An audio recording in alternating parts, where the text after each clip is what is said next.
एक दफा का जिक्र है कि एक लड़की मैंने देखी थी। वो देख के मुझको हंसती थी और हंसती मुझको भाती थी।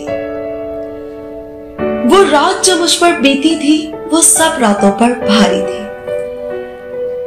इस पल दिल में ये सोचा था, वो वाकई अच्छी लड़की है या मुझको अच्छी लगती है।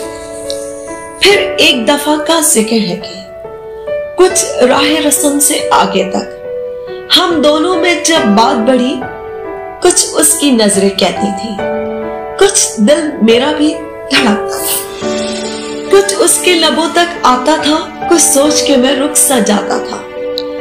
ये वाकई अच्छी लड़की है, ये मुझको अच्छी लगती है। फिर एक दफा का जिक्र है कि भीगी पलकों से उसने कहा, तुम रुक रुक से क्यों जाते हो, दिल मेरा गवाही देता है, तुम सिर्फ मुझको ही चाहते हो। उस पल मैं सोच में डूब गया, क्या झूठ कहूं क्या सच समझूं। दिल झूठी गवाही देता है या ये लड़की सच कहती है।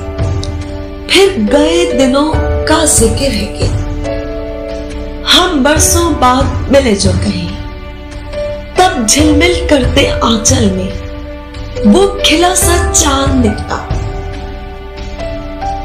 अफशा से दमकती मांग लिए, पलकों पर आंसू की अफशा, बस दर्द भरे लहजे में कहा, मैं वाकई अच्छी लड़की थी और सिर्फ तुमको ही चाहती थी।